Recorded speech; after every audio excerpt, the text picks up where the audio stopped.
উন্নত জীবনের স্বপ্ন নিয়ে বহু বাংলাদেশি ইতালি পাড়ি দেন বৈধ ও অবৈধ নানা উপায়ে।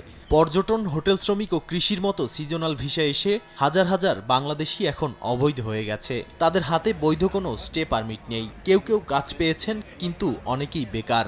চলতি মাসেই ইতালির প্রধানমন্ত্রী জর্জিয়া মেলোনির ঢাকায় সফরের কথা রয়েছে, যার অপেক্ষায় রয়েছেন এসব অভিবাসী। আমরা যেহেতু সবাই বৈধ ভিসা নিয়ে এসেছি, আমরা অবৈধভাবে জীবনের ঝুঁকি নিয়ে কখনো ইতালি আসতাম না। যে ইতালির প্রধানমন্ত্রী আমাদের দেশে যাবেন, আমাদের প্রধান উপদেষ্টার সাথে বসবেন, যদি আমাদের এই প্রধান উপদেষ্টা যদি তার সাথে এই বিষয়ে আলোচনা করে, তাহলে আমরা ভুক্তভোগী হাজার হাজার বাংলাদেশি উপকৃত হব। করোনা মহামারীর সময় ইতালি সরকার অবৈধ অভিবাসীদের বৈধ করার ঘোষণা দিলে ভূমধ্যসাগর পাড়ি দিয়ে লক্ষাধিক বাংলাদেশি এসে থমকে যান।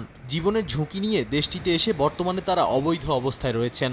চলতি বছরের ৮ আগস্ট পর্যন্ত মাত্র ৭ মাসে ভূমধ্যসাগর পাড়ি দিয়ে ইতালিতে পৌঁছেছেন ১১,৮৬৬ বাংলাদেশি।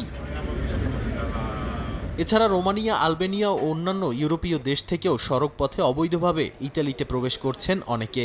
ইতালি সরকার অবৈধদের বৈধ করার কোনো ঘোষণা না দেওয়া পর্যন্ত তাদের অবৈধই থাকতে হচ্ছে। আমাদের চিকিৎসার ব্যবস্থা নাই, আমাদের কাজের ব্যবস্থা নাই, আমরা খুব অসহায় অবস্থায় আছি। ৬ মাসের মধ্যে আমাদের ডকুমেন্টের ব্যবস্থা করে দিবে, কিন্তু আজকে ২ বছর হয়ে যায়, আমাদের ডকুমেন্ট করে দেওয়া হয় না।